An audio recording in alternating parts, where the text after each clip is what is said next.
Good morning, afternoon, and evening, wherever you are, and welcome to another Final Fantasy video. This time we are sitting down and talking our definitive. No, you cannot dispute any of this top 10 right here. These are our definitive top 10 Final Fantasy games. You can't argue with us because this is definitive. Have I said definitive enough? I think it is. I am, as usual, joined by my Final Fantasy cohort over here. Gary, how are you doing? I'm fine. Okay. And down below, down where? Down here is Major Rage. How you doing? Doing great. Proud to be here, guys. Big green mage in the house. Big Green Mage. I gotta remember that one. I keep forgetting that one. And the gentleman in the bottom right hand corner of you guys with the bearded man thing. How you doing? Yo. It's good to be back again. Glad I'm here. So as we are nerds and we all know and we all do, we make top 10s. That's what we do.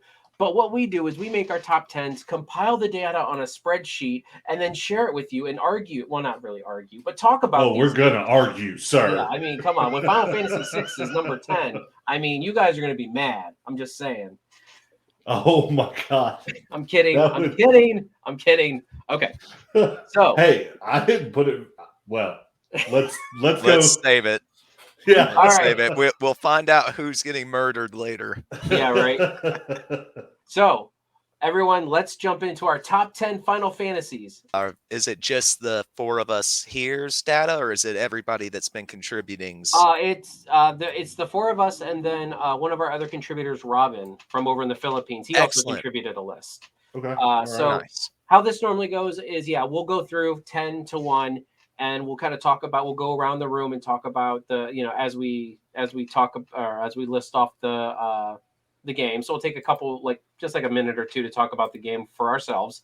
And then towards the end, before we do number 1, we will do an honorable mention. So everything that got any points, even if it's 1 point, will be at least mentioned in the honorable mention.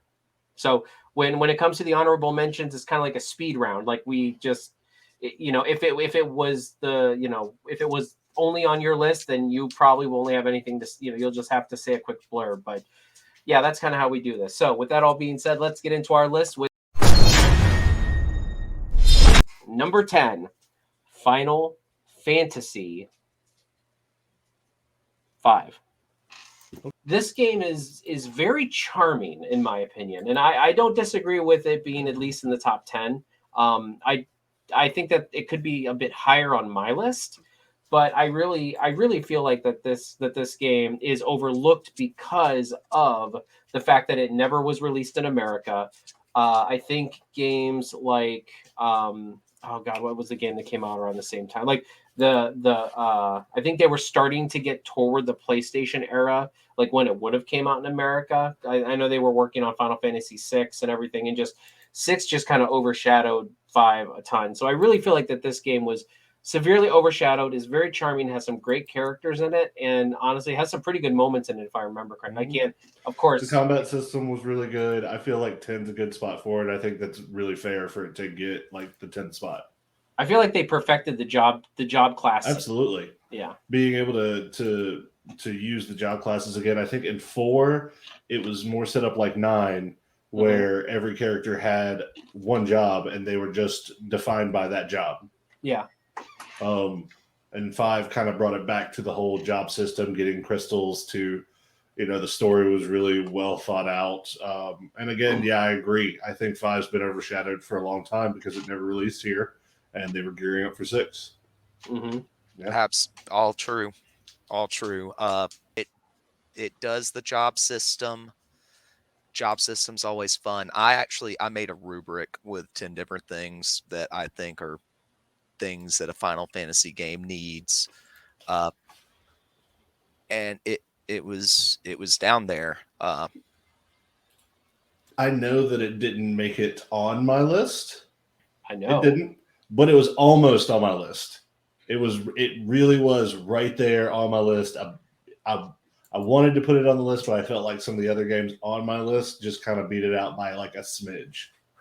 Gary, you have anything to add? It's the entry in the series that I have the least feelings either way about, and I think it's because it was setting up, like the mechanics that would be good in 6, but also it didn't introduce the stuff that you were just talking about, the part that the roles and stuff like that. But I do think that it was stuff that would get more solidified in 6 and get more perfected.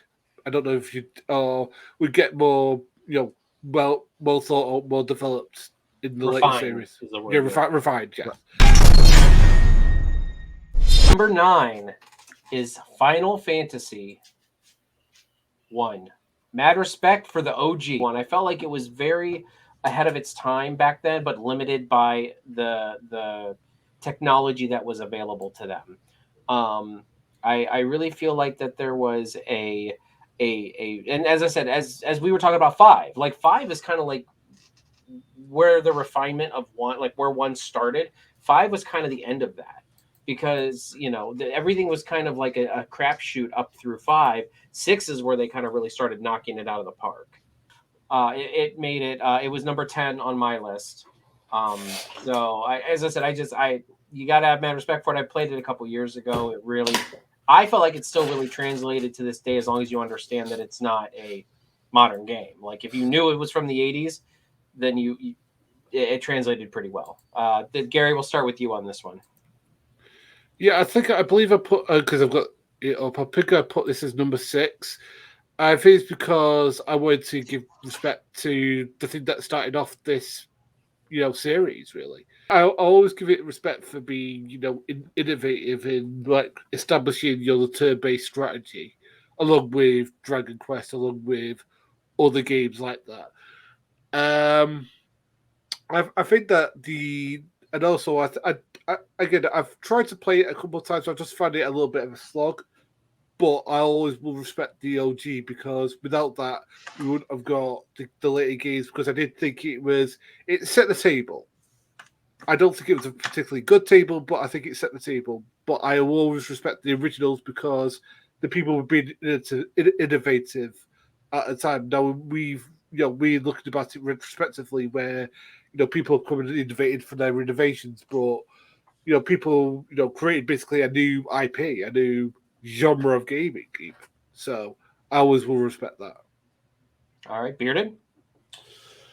Well, for me, Final Fantasy 1 did not make the list. I did recently finish playing it again, and I agree. It's a bit of a slog. I don't want this to feel like I'm disrespecting it, though, because I always will respect the OG. I had a lot of fun playing it.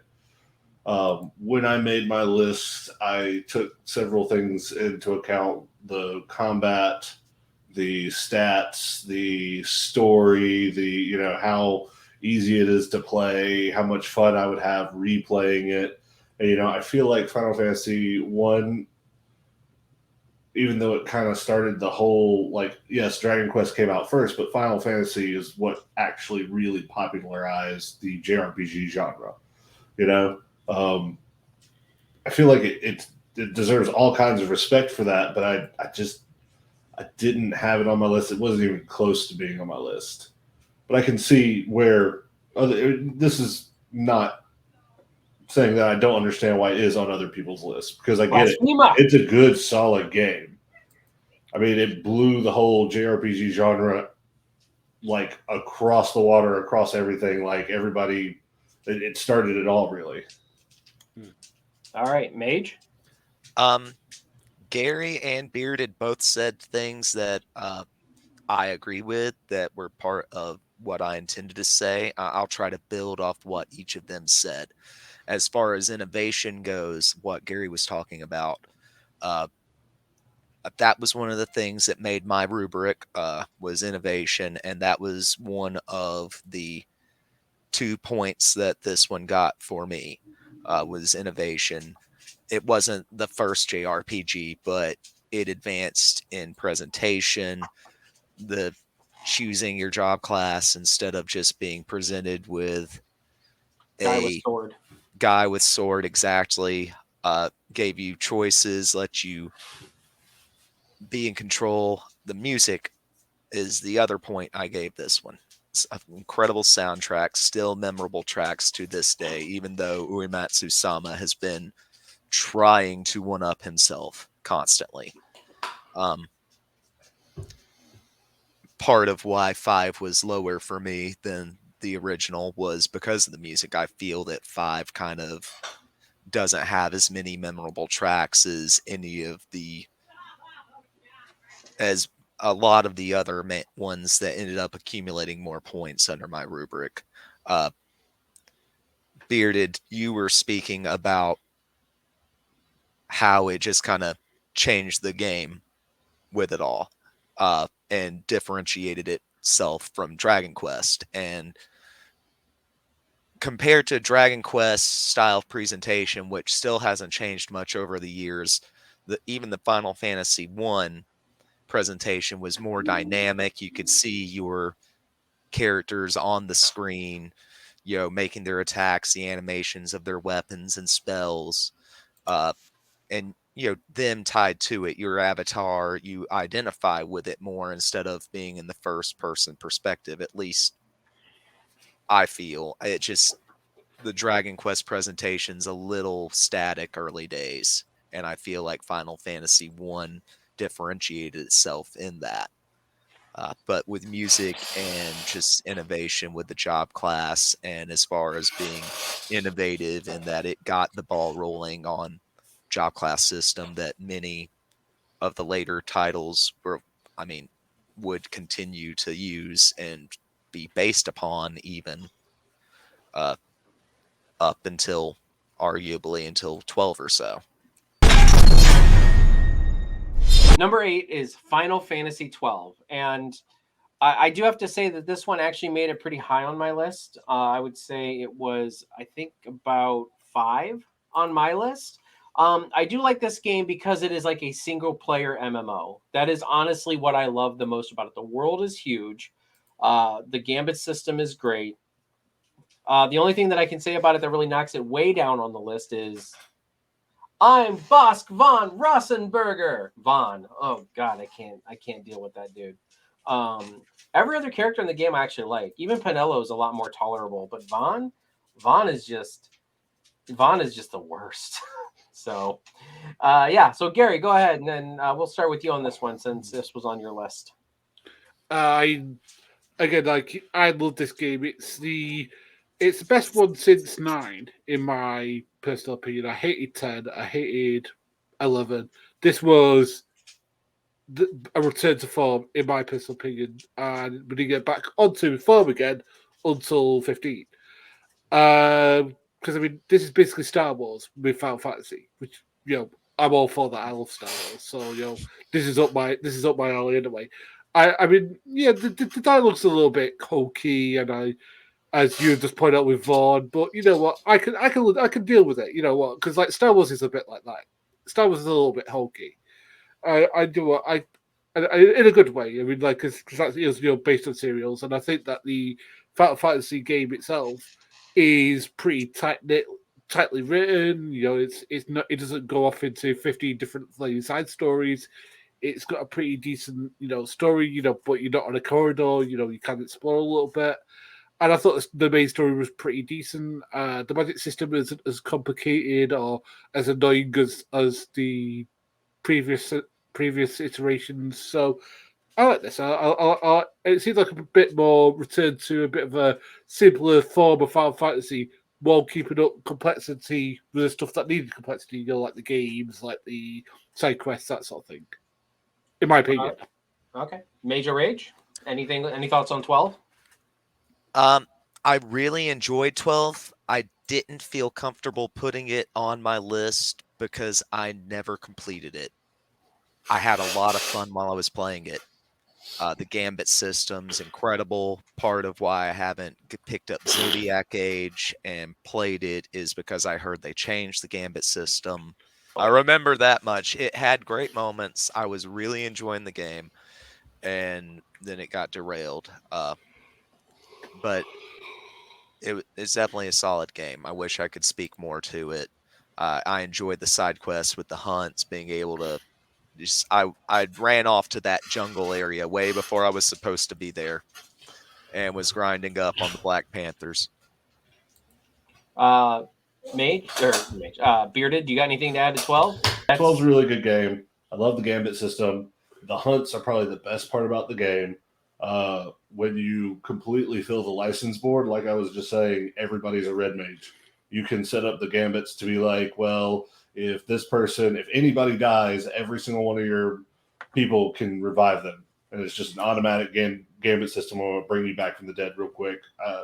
Less than 30%, you can set up to have everybody stealing items when the enemy reaches a certain percentage. There's just so much customization. But what kills it for me is, again, the writing, the story. The game is fun to play, but it's a slog to beat. It can be a slog. I don't always mind the slog, but the story is not the greatest for me. I don't love the story. I like the idea of the story, but each character, there really feels like there's not really a main protagonist like 6, but it's not every single character is good like it was in 6. I don't know. It's just not super high on my list. That's all. Number 7. Who, buddy? Here we go. Final Fantasy 7. Final Fantasy 8. Oh, okay. I'll take it. 8. That's a lot higher than I was expecting.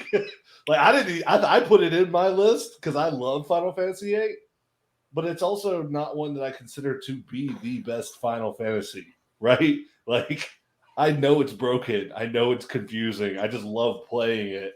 I didn't expect it to make it onto the top 10. I really didn't. Well, go Bearded. Go ahead. You already started. Let's keep it going. I'm sorry. I didn't mean to just Rochambeau that one. No, it's fine. No, I put it on there because I wanted to see you happy. Honestly, I didn't want to hate on it for Bearded. Really just us two? Relationship goals right there. Relationship goals. He just wants to see you happy, Bearded. Oh, man. Yeah. 8 is confusing as fuck. They don't do a really... I don't know if you guys let me... you just bleep me out. There's the whole time compression storyline, which they don't even start with it. They introduce it like in the last quarter of the game. You find out about the time. Yeah, it's like the end of disc 3. And throughout the whole game, I know I've touched on this with you guys a couple of times, but like Squall has 2 different dialogue boxes. One is like a boxy one, and one has like the... what do you call it? The quotes, like he's talking. And then there's the inside his head. And some of that is, it's like you're playing the game through the eyes of Squall while he's stuck in the time compression. So there's certain dialogue boxes that they don't tell you aren't the present time. They're Squall in the future kind of looking back on his life. It's all confusing. The GFs were great. The card system was great. Mm-hmm. And broken. All right. Mage, anything to contribute? 8 hits on me for points of just memorable locations, nice FMV scenes. The artwork is really nice. I mean, hot dogs. Not hot dogs. The cast is one where it didn't get any points for me. You never get the freaking hot dog. Like, never. Zell gets it at the end, man. He gets it.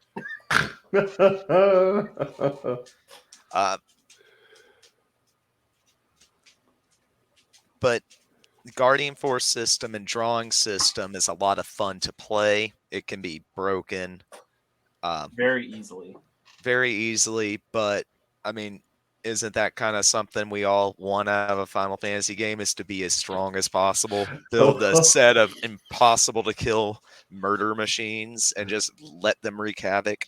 I thought so, it hits unique mechanics because and it's innovative. The Guardian Force system was very different, for better or for worse. It was an innovative entry. And the aesthetics were really good. Memorable locations in the world. And despite the time compression being confusing, Ultimecia ended up being it's a memorable final boss fight, and she seemed like a cool villain to me, at least at the time when I first played it. So I didn't think that she would end up ticking the villain box, but she ended up ticking the villain box in my rubric. Gabby, anything to add to Final Fantasy VIII? I I know you ranked this number 1 on your list. No, I'm kidding. I'm not a fan. But the thing is that because like the love triangle thing, kind of, I'm not a big fan of. Like with between Squall and Fabian, what's her name? His teacher with the glasses. The sort of the. You almost said Zell Quistis. there for a minute. Yeah, I'm like, Quistis. Squall and Zell? Like, what? Quistis. Yeah. Quistis is like, and it's obvious that she's hot for him. And he's like, and he's literally this. I don't know if she likes me. It's like, dude, she literally wants to spend time with you. Like Whatever. get in there. and then he fancies Renoa, who has all the personality on my TV screen. Again, I'm also a big fan of that. And then like the time compression stuff, I'm also a big fan of that. But saying that though, I do enjoy it for the fact that it is a very interesting love story. Though I do wish it was more of a love triangle, because it's obvious that Squall Squall wants to get with Quistis. Because who wouldn't? She's a hot, smart lady with blonde hair who obviously likes BDSM shit. I'll be honest, it was weird. They were kind of doing like a weird dual triangle where there's like Squall, Renoa, and Quistis, but also Renoa, Squall, and Cypher. Yeah. There's some overlap there. Yeah, either way, we need to edit in hot for teacher.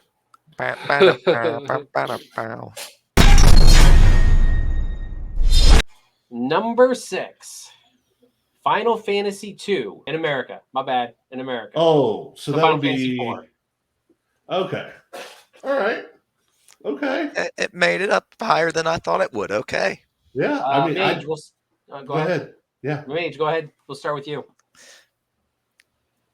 I've been talking mostly with you guys about 6 so far. I think you guys were expecting me to have 6 at the top of this list. For me, it's 4. Right on. It's always been 4. It's 4. I dig it. It ticks more of the boxes of what I think should be in a Final Fantasy game. It's the last one that felt truly like high fantasy, though it introduced more of the sci-fi elements that would come to be more and more prevalent in the series as it became modernized and went away from the high fantasy setting.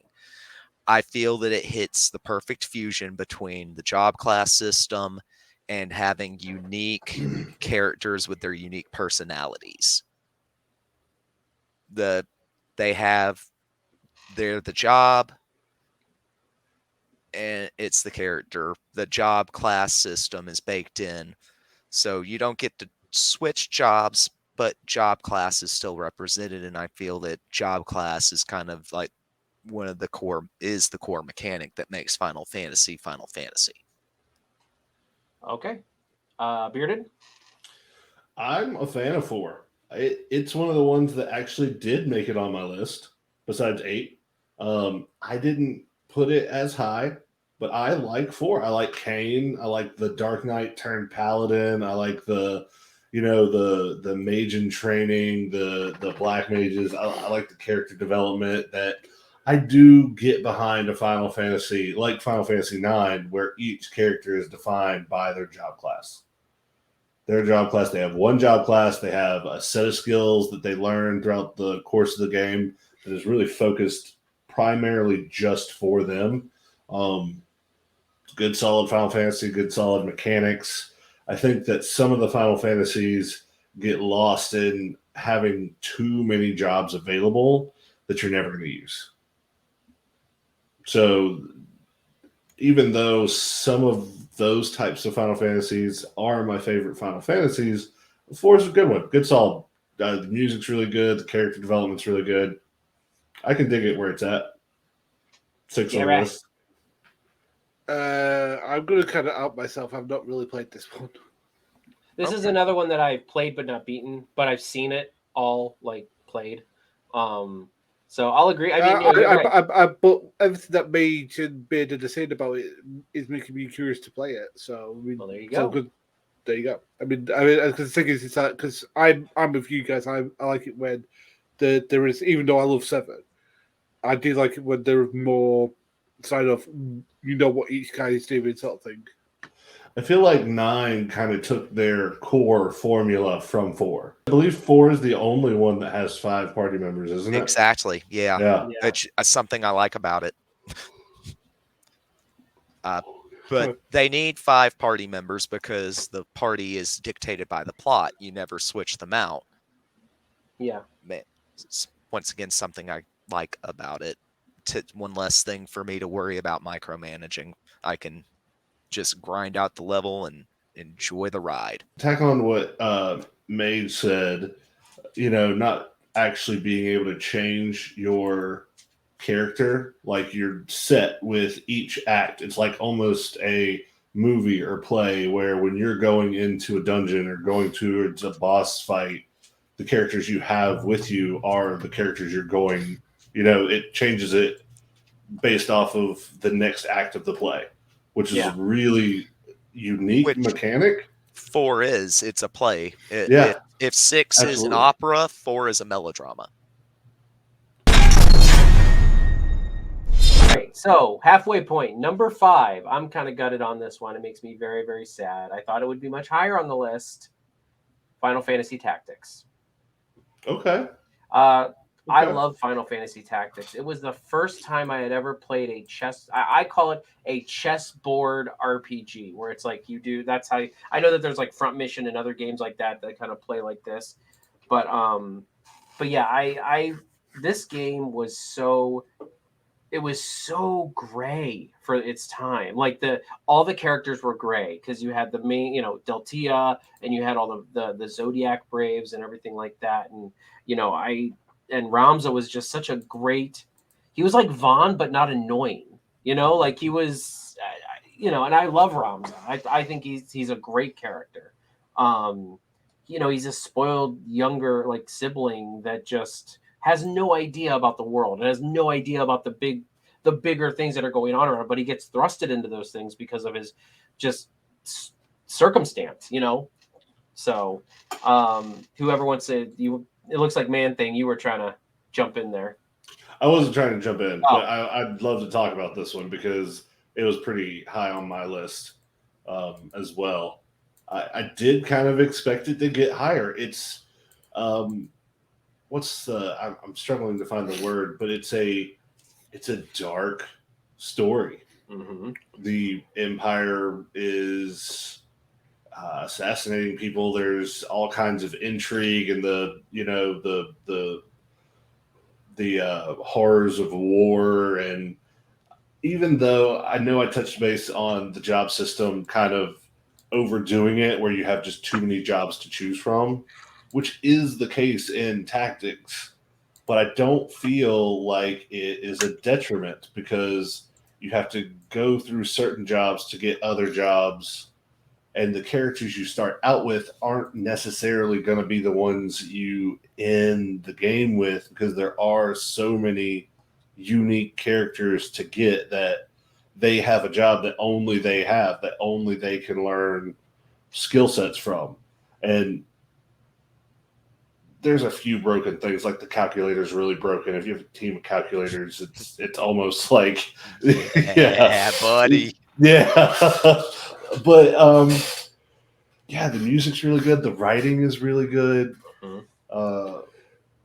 I really do believe this. I thought this one was going to be higher on the list. I agree with you, Cheater. I did think that this one was going to be much higher. There's some genuinely hard battles in this. Like, yeah. There's some battles you just can't cheese. I mean, I get it, the calculator thing. Yes, I know, but that's like the one and only. Calculate. That's the big cheese right there. Is the calculator. But I mean, but there are some fights that are just like, I remember playing this. Went back and tried. I beat it once, but I think I used a Game Genie to beat it. If I remember right, so I do have to go back and legitimately beat it. But I did play through the game. it was back in high school, I think. So I And because it's a tactics game, and I say a tactics game because it again revolutionized a lot of the tactics genre because it was kind of the first of its kind. The mechanics are just unbelievable. Moving from different heights. If you knock somebody off of a tall thing and they fall down, they take fall damage. range people do better in higher areas. Yeah, if you surround someone and they're all facing that character, if you're attacking from behind, it does more damage than if you're attacking from the front. It's very intrinsic and very. I can't think of the word that I was trying to use, but Intuitive? I wouldn't say it's intuitive. No, it's very Intricate. You're looking intricate. That is the word. Yes, I keep pointing the wrong way, but intricate. It's extremely intricate. All right, Gareth, What year did this come out? 97, same year as Final Fantasy VII. Mm-hmm. Okay, because I kind of remember. I think I played a little bit of this. I think it was interesting because I like the sort of like the strategy element to it because like you just like what you were just saying that you had to figure out like who was good in what positions, because like I made the mistake because I'm stupid of putting a mage right at the front. He gets flaming two shotted in like into by their flaming riflemen. I'm like, it's like you are a stupid idiot. They don't say that, but the more smart as well. I was like, oh, you need to do it this way. Like you put your heavy tanks up front, and and there's a strategy element to it, like the vertical. Plus, I like the verticality, if I could say the word. And I did like the fact that it kind of it wasn't to my taste, but I did like this the fact that it brought something interesting, which was the verticality and the fact that. But again, I kept on getting killed, and I just got annoyed by it. I think it's because I love the fact that there was a kill counter that if it goes down, like after you die, what is it, 3 turns after you die? Mm-hmm. If you don't revive them, you're done. Mm-hmm. Well, that person's done, and then if your main character dies and you don't, that happened so many times to me. It was so frustrating. I hated that fucking part. If you lose your unit permanently, it's like a character dying in D&D. I just thought of this. I should have said it when it was my turn, but it kind of brought it back to that initial idea of what Final Fantasy should be, which is it's D&D in a video game. Because you've got your grid-based system, and you've got like the way characters level up and build their job classes, taking levels in each job by using your job points. Like it totally like came back around to like really like focus on that D&D style of gameplay. All right, I feel Mage Bearded stole a little bit of your thunder there. I may have. I'm so sorry. No, it's I saw the face you made, and I was like, "It's too late. I already started." No, you said something that I wasn't going to get around to saying, so thank you for saying it. Yeah, it's got amazing music, an amazing plot, good writing, especially on the War of the Lions version. Mm-hmm. The writing and dialogue's a lot cleaned up. It was a little hard to follow in 97 as originally translated by Woolsey. Especially like I was in middle school, so I'm still I wasn't interpreting literature and stories as well as I can nowadays, and so it's a little harder to follow for a younger person with the original translation. But they cleaned that up a lot in the War of the Lions version. Great mechanics, jobs you never see in any of the previous entries that revolve around the job class. Like I said before, job class is Final Fantasy to my mind. So it seemed to take a lot of the core concepts, double down on them, and give them that tactical D20 style treatment. It was very much like D&D 3.5 with spectacular graphics, the sprite work, the way the chessboard style presentation showed off the topography and like the tile work for all the different terrain types were amazing. Just wonderful game. Number 4 is going to be Final Fantasy X. Oh, fuck that game. Sorry. All right, so we'll start off with Gary on this one, obviously. Go Gary, go Gary, go Gary, go Gary. No, go. because I'm gonna have to go click into it, and I don't like really a game that other people like. But I hate this fucking game. But because like I hate the lead character. I hate the villain. He has the stupidest haircut. He has this like blue thing with this like sort of like anger thing in front of his head. And he is such an obvious villain. He might as well just go, whoa, ha, ha, ha, ha, ha, ha. It's awful. It's a terrible. Yeah, I mean, the other thing, it tackles, topics of like spirituality, even though the way that it deals with spirituality is that it gives you a woman with massive assets. We'll put it in that sort of PG center because I don't want us to get taken down. It's like, teenage boys, okay. When you're grown up, it's kind of like, I could just go on the internet and look at those, to be honest with you. I don't need to watch anime texts. You know what I mean? No, just not for me. Sorry, guys. If you guys love it, God bless you. Just not for me. All right, bearded man thing. Let's go to you. Okay, sure. This did make it on my list, but Sorry. it actually wasn't very high on my list. I enjoyed 10. I like the combat system. I like a lot of the characters. The one, what was it? Cheeto was the laugh scene. Terrible scene. Terrible scene. But for the most part, the characters are all really well developed. The writing was really good. The combat system, I know somebody touched, I think it was Cheeto who touched base on it, where you can switch characters at any time, so you can kind of rotate characters in and out to suit your needs. The sphere grid was an interesting take on learning abilities and whatnot. Magic. Again, this is another one of those games where everybody can be the best red mage they can be, because eventually, if you grind enough and get enough points, everybody can learn everything except for their core character abilities, which is like Waka slots and Lulu. I think has like the multiple casting of magic that nobody else can do. Kamari and his enemy skills. I guess he's technically the blue mage / dragoon at the same time. Yeah, but I don't like the ending. Like, I don't like the fact that they even made X2. And I've even heard rumors that people are talking about. There's rumors that there's a possible X3 in the future. It's just not high on my list. I had fun playing it. And I do like it. It's in my top 10, which still, I'll pass the baton. I've said, I think, all I'm going to say on it. I am surprised it's this high. At middle of the road. It's got more memorable moments than some of the things I put lower on my list. Whether or not those moments were voice acted well is arguable, but locations were great. The presentation, I mean, the graphics for the time when it came out, it looked amazing at the time. I liked Seymour, the obvious villain.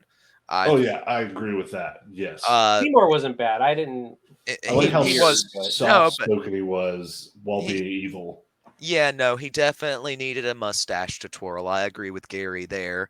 That had unique mechanics with the swapping anybody from the party in and out during the fight. Cast was not one of the boxes that got ticked by this game. It was locations, it was music. I think Uematsu did a great job. I liked the second hero, the older fella that you get. Oren. He's redeeming. He's a bit of a badass, actually.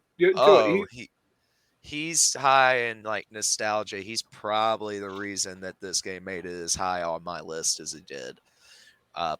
He's one of the absolute best written characters. Sphere Grid was fun. Yeah, Sphere Grid was pretty good. It was I like pretty innovative. That was one of the things that was on my rubric, was innovative, and if it does something new with the job class system or treads old territory with it. Okay. My thoughts on 10 is the same thing, as kind of middle of the road. I mean, there is definitely some to like in this game, but there is definitely a lot that just didn't really check any boxes for me. A lot of people love 10 for some reason. I don't know why. I would honestly rather sit down and play 8 again, probably, than play 10. I know. Blitzball was fun, although I know you can That's- break it pretty early, and That's one of my favorite parts of the Oh. game. I love Yeah. Blitzball. but I really felt like they were just debuting the PS2. They were just kind of like, let's be real. The pinnacle of Final Fantasy on PS2 was 12. Like, Yeah. that game was humongous, whereas 10 was just a linear going to the Macarena Temple. All right, guys, we're in the top 3. You guys excited? Drum roll. Oh wait, I have a glass desk. I don't want to do that. Somebody Yeah, else don't do do that. that.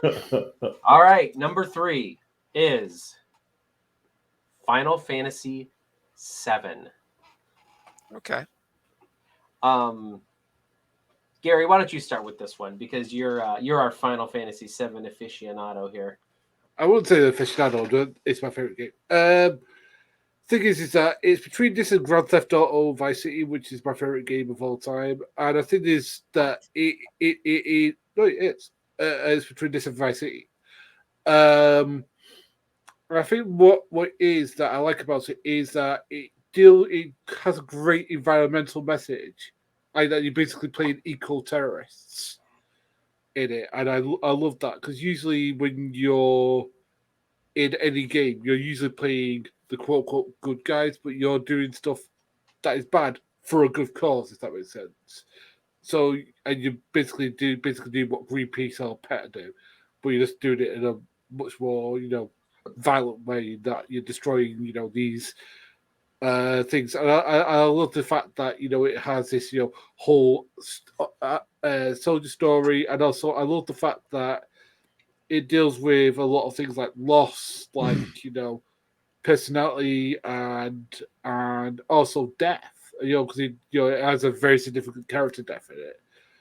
And the thing is that it's a very sad death, because the thing is that, and plus the thing is, you process it, but it also is what makes the hero who he becomes. So I think it's a magnificent game. I am very surprised it's straight though. I thought it'd be higher, but anyway, that's just me. All right. I'll go next. We'll just go counterclockwise. Final Fantasy VII is, by nostalgia, one of my favorite Final Fantasies. So, I mean, on my list, it made number 2. So, as a top 10 of best Final Fantasies. But I mean, this is definitely the game that was very influential on a lot of people. This was the game that broke a lot of people in, but at the same time, it broke a lot of Final Fantasy. Like, you know what I mean? Like, the genre of Final Fantasy. Mm-hmm. It kind of broke a lot of that, and that's kind of where a lot of people who had played 6 and before would have fallen off on 7. I love a lot of the characters in 7, but for me, and maybe this is just my young brain not understanding, but the story is so fractured. You have to watch and do 5 subsequent games in order to get a scope of what is going on in this in the base game. I mean, because you've got like Crisis Core, before Crisis, even Dirge of Cerberus has some stuff in there that is from before. There's just there to get the complete story, you've got to play more than just the base game, and that's where it kind of falls off on me. Is like, I love a lot of these characters, but unfortunately, I couldn't put it at the top spot of best Final Fantasies, because the story is very fractured. It's fun, but it's fractured, and the materia system, A+. I don't think there is any battle system really any like magic system or ability system. I think it's more of an ability system that really has matched the materia system, I would say. And plus, it's cool. You got like these little shiny orbs, and you just put them there, put them there, put them there, put them there. Hey, I got magic now. So yeah. So with that, I'm gonna drop it down to mage. But I mean that it ranked very high on my list, but at the same time, it wasn't exactly I couldn't put it at my number one.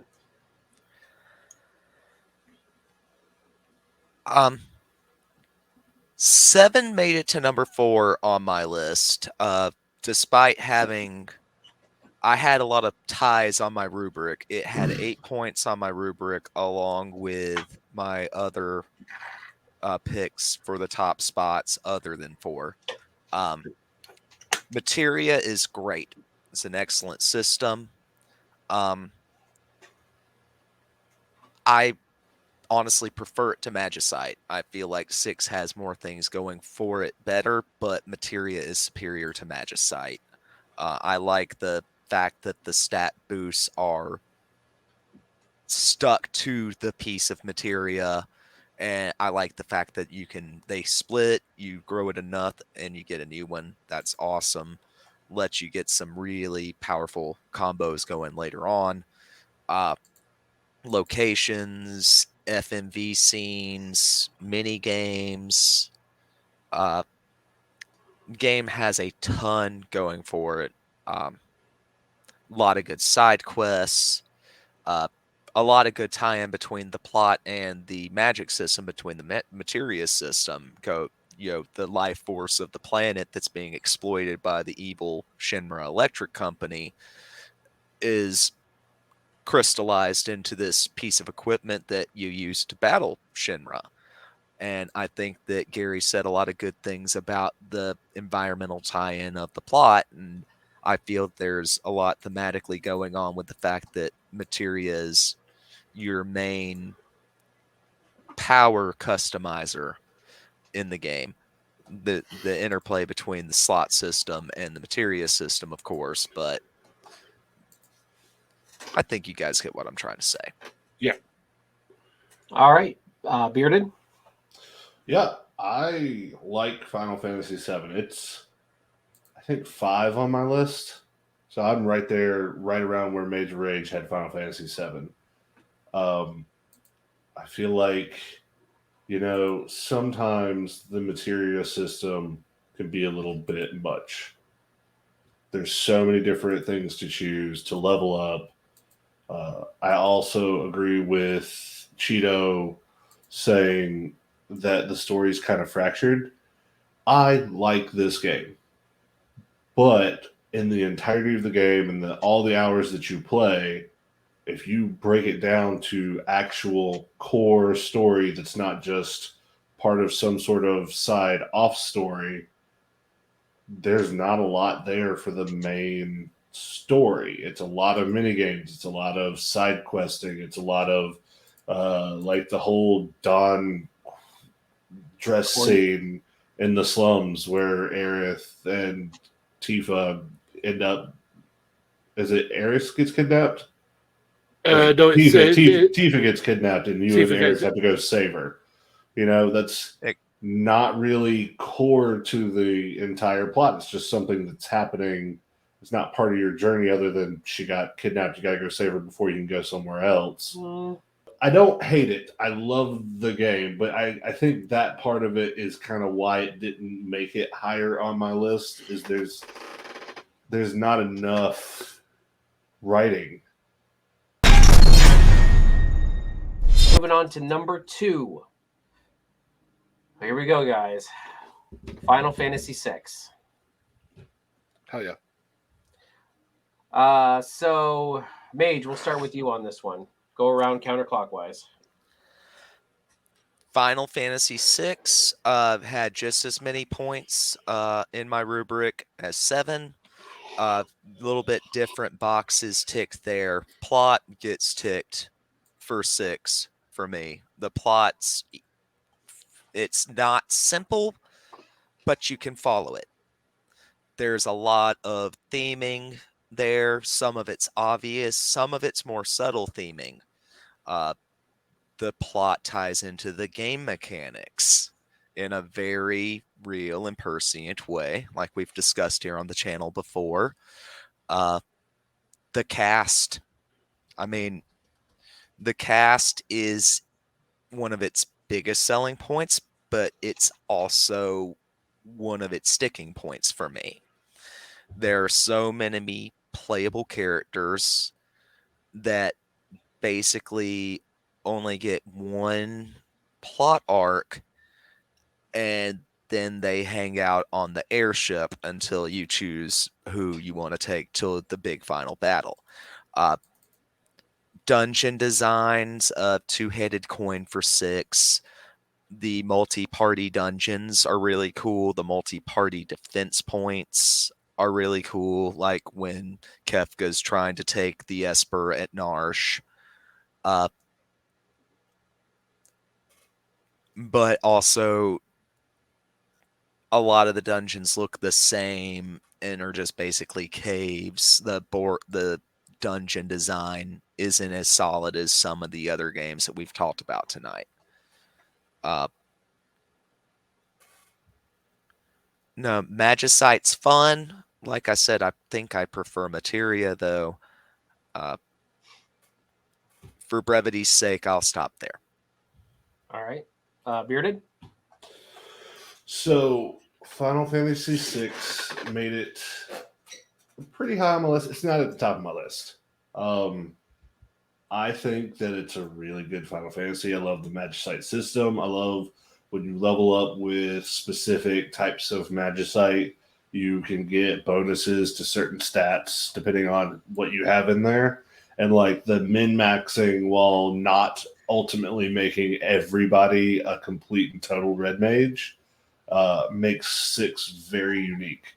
There are a lot of destinations all over the overworld that I think each city kind of has its own personality, which was really good. The music's really good. I appreciate a lot of the Final Fantasy VI music. You have the Colosseum.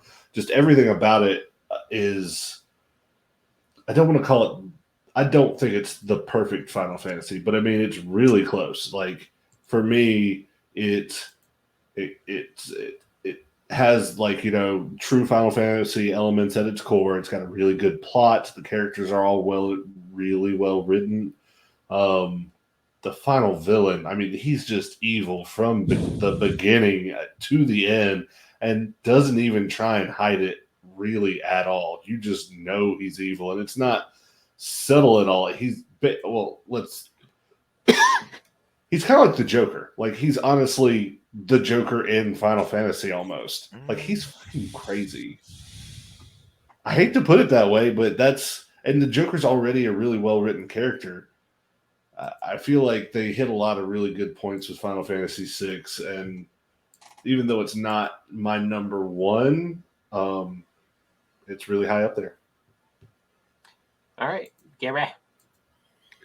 I really like this game. I think it's Block, who we did a conversation with, really likes this game as well.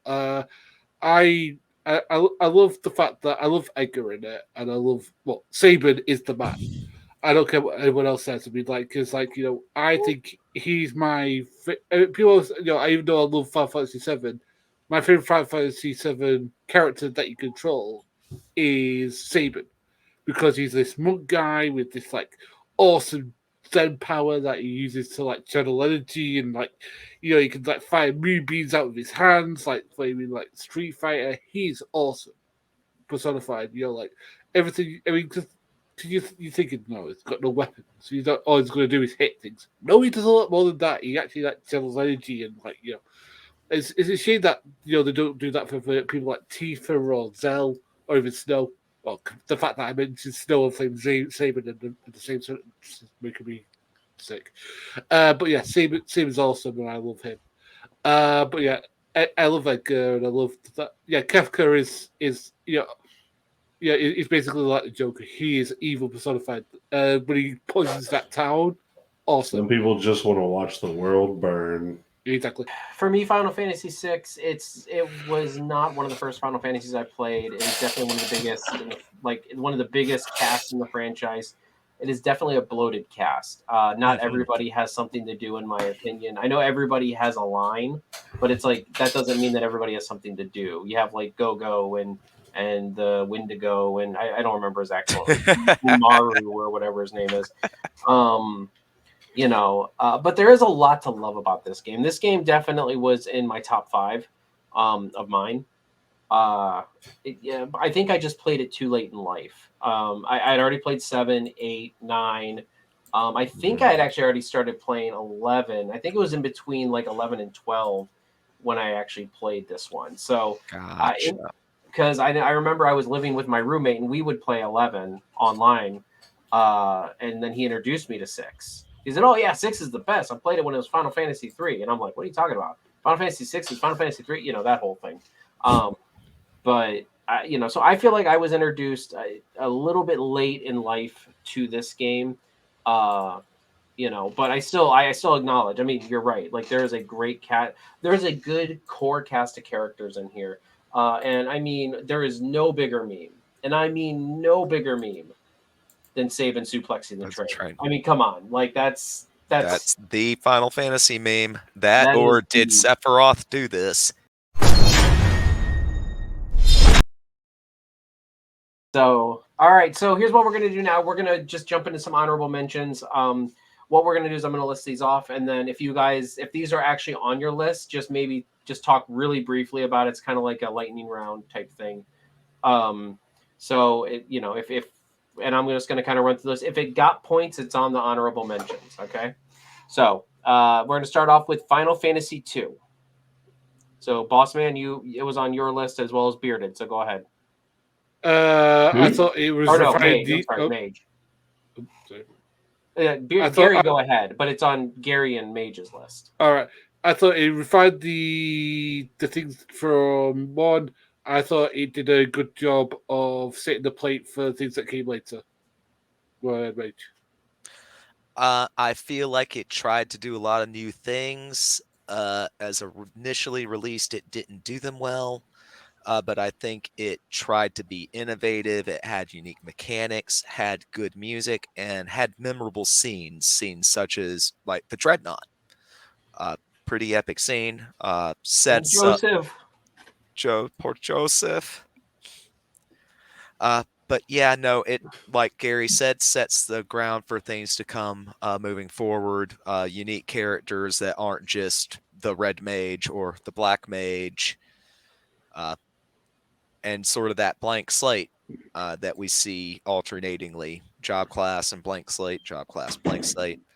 Next one is Mage. This one was only on your list. Final Fantasy 3.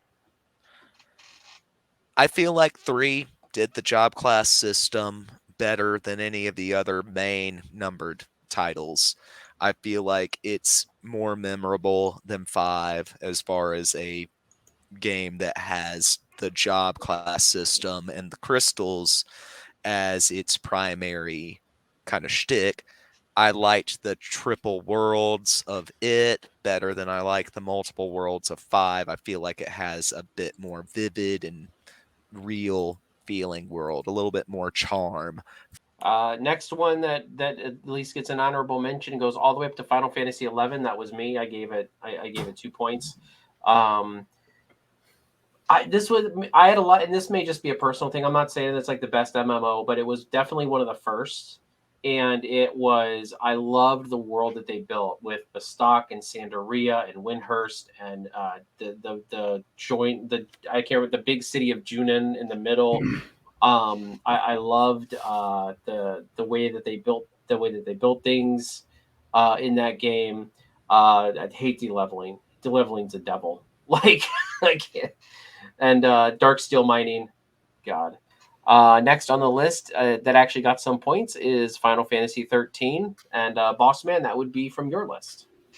Just because I would show it. It's just because I think that people show it some hate just because they want to be letting it turns into the worst game of all time.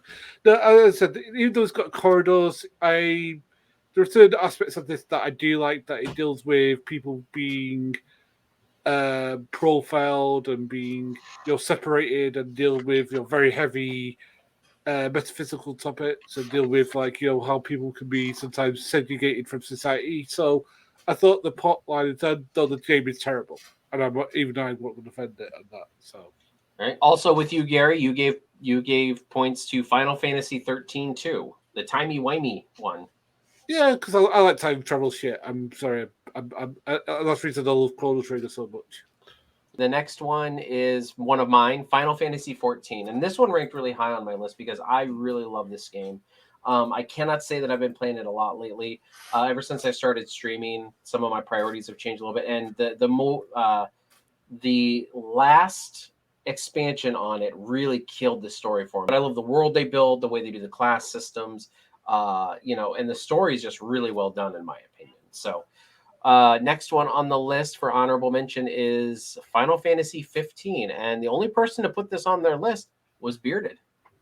I enjoyed 15. For me, it's more about, I like the combat system, the warping around, the being able to block and guard, and then even when you have your teammates close by, being able to incorporate them into your counterattack. Having the car from the beginning, even though the car isn't that great, it was kind of stuck on rails when the game first came out. With 15, it's about the journey. It's not really about the end game. It's about the time you spend with the characters just during the course of the middle of the game that really makes that one that I really appreciate and really like playing, because I enjoy playing it. It's fun to play. All right. Another one. The next two are for you, Bearded. Actually, next honorable mention is Theater Hymn, which I if I'm saying that wrong, correct me. But that's fine. I think it's Theater Rhythm. Oh, Theater Rhythm. Okay, yeah, I think Right. you're right. Actually, now that I'm kind of looking at it, again. I feel like it's really underrated as a Final Fantasy game. It's a lot of fun. There are boss battles, there are boss runs, and they draw from just about every single Final Fantasy up until the point that it originally came out. All right. And then the next one was Crisis Core, which almost made my list. I'm not going to lie. And that would be you, Bearded. Yeah, it's at the very, very bottom of my list. It's the one that I only gave 1 point to. But I really feel like it defined a lot of the things that we were missing from 7. And Crisis getting that information. Say again? Crisis Core is an excellent game. Yeah, and the combat's a lot of fun. It's another one that's just fun to play. Same with Theater Rhythm, same with 15. It has a much more well-developed story than 15, in my opinion, but it's also for the PSP. I would disagree with card system, the combat system and the card system isn't the best thing that's ever happened, so that's why it's lower. But it's a fun game to play, and it's a lot of really good extra story content for 7 that makes a lot of the values of some of the characters, really, you understand characters a lot better through playing that game. The last honorable mention was done by Robin, who is not here with us currently, but that would be Type 0, which I played a little bit of Type 0. I have not beaten that game. I've heard a lot of great things about it. Plus, I played Dissidia, Final Fantasy Opera Omnia, and they've got a shit ton of characters from that game in Dissidia. There's so many. I'm I've never seen that many school outfits in a place since a Britney Spears video. So I mean, okay. So guys, we're gonna get into number 1. You guys ready? Yeah, I'm ready. Number 1 is Cheeto's excited. Final Fantasy X-2. No, I'm kidding. It's Final Fantasy 9. It actually was very close. The top 3, 6, 7, and 9 were all very, very close. But Final Fantasy 9, I'll start because all of you know that Final Fantasy 9, I feel, is the best Final Fantasy. I mean, from beginning to end, the characters are just, and I mean, I've said all this before, but the characters are so laser focused, but that's what the game needed. It needed them to be laser focused on what they were doing, their character, and where they were going. so much so that you don't even get to really do a party management screen or like a party swap team until the end of disc 2, beginning of disc 3, I think. Like how many Final Fantasies have you ever had that? I mean, 4 had. I don't think you ever had a party swap screen, but No. in 9 they're like, we're gonna make you go along with our characters on this journey. You're not so much picking who's going in there. Like, we want you to see the journey we're taking you on. And we've already talked I've already talked the mechanics with you guys to death. I've already talked with the summons, the story. For me, it's all grade A. So Gary, I'll turn it over to you. Now, that is a really, really good game. Actually, because you've been chipping on about it, Cheeto, I don't mean that as a negative, by the way. I've actually downloaded it on Steam and I've been playing it and I've been really enjoying it. So I know that doesn't sound legit, but actually I've been really, really enjoying it because I played it through a couple of times, like different sections, but I never played it as a complete experience before. So I've kind of been getting on with the experience of it. And you know what? It's a really good game. I disagree with you that it's better than 7, but I do think that there are aspects to it where it's a much more tauter written story. I do think that it is. I do think that every aspect of it is good. I just don't think it was designed to be played on PC. But that's where I played it. But I think that's more of the way that it was made for PC than it was anything else. I do think it's a good game. Yeah, IDOS dropped the ball on that one. All right, Bearded. So 9 was a bit of a wild ride for me back when I first started playing Final Fantasy games, because when I really first started playing Final Fantasy games, we were at 8. I played 1 or 2 of them when I was real young, and I didn't understand how to play them, so I didn't play them for very long. 8 was the first one that I played all the way through. Then I played 7, and then eventually 9 came out, and I was so used to that cyberpunk, steampunk, futuristic, mechanical type of Final Fantasy game. I hated 9 when it first came out because I didn't know, I really didn't know that much about Final Fantasy at the time. But going back and having played it again and playing some of the other ones, I did finally, I came around on 9, where it's at the top of my list. I agree with a lot of the things Cheeto says. The story is really well written. Each character has their own story, and I think it did it better than 6. 6 had, each character had their own story, but 9, because there weren't as many characters, there was a lot more story for each character, a lot more time to do each story for each character. I love the learning move sets, each character being a job class, and they learn their moves through different weapons and items that they equip throughout the course of the game, which is similar to the materia system, but not as convoluted and hard to deal with as the materia system was. When it also so is instead very... of leveling the materia, you're just learning the move based off of the weapon that you. Yeah, I'll say it's all weapon based, not like materia based. And then to go even farther, some of the attacks in the game, some of the things that you're choosing to do are the damage multiplier. I mean, just very fine tuning things where the damage multiplier is based off of how many items of something you have in your inventory. Like Rama, his damage multiplier is based off of I forget what it's called, but it's like a thunder element stone that you have in your inventory. Because you have them, you are powering up his attack. I mean, it's just such fine little details all across the board. The game is beautiful. All the destinations are beautiful. Everything feels like just so cohesive. And yeah, I agree that it's probably one of the best Final Fantasies, and probably will be the best Final Fantasy for a very long time. Even though it's not my favorite, it's just a really well put together game. Mage? 8 of the points that 9 got to total up to its win came from me.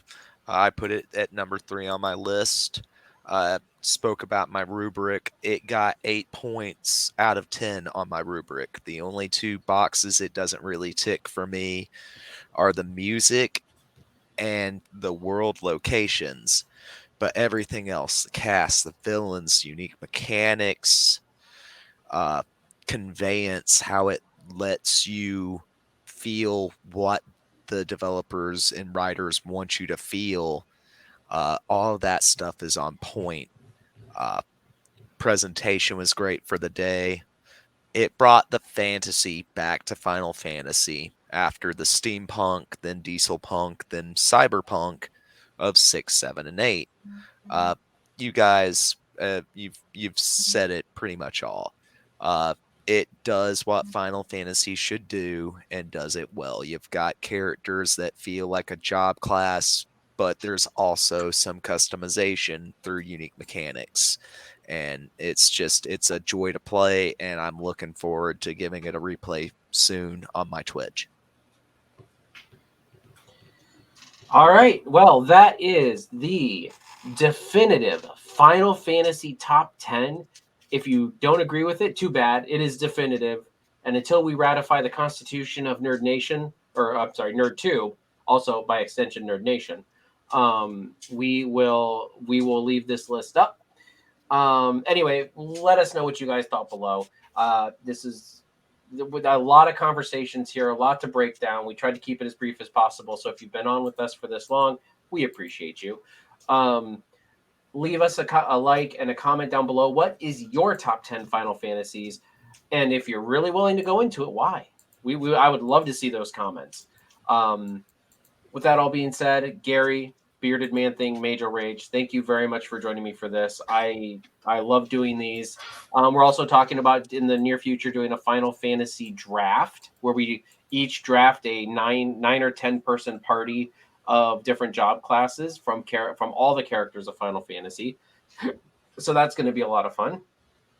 And on top of that, just check out NerdTube. We've got tons of reviews and topical videos and all this other stuff that you can find. We're delving into obviously Final Fantasy and Dragon Ball, as well as Marvel, DC, Star Wars, Star Trek. I mean, we're just nerds. We just love it all. We go to all of it. We love it all. There will be links in the description for my friends here if they have any Twitches, Twitters, Discords, whatever, all the things down there, whatever all the things are. Look for them. But yeah, with that all being said, everybody, thank you very much for joining us, and we will catch you guys in the next definitive video. Catch you later.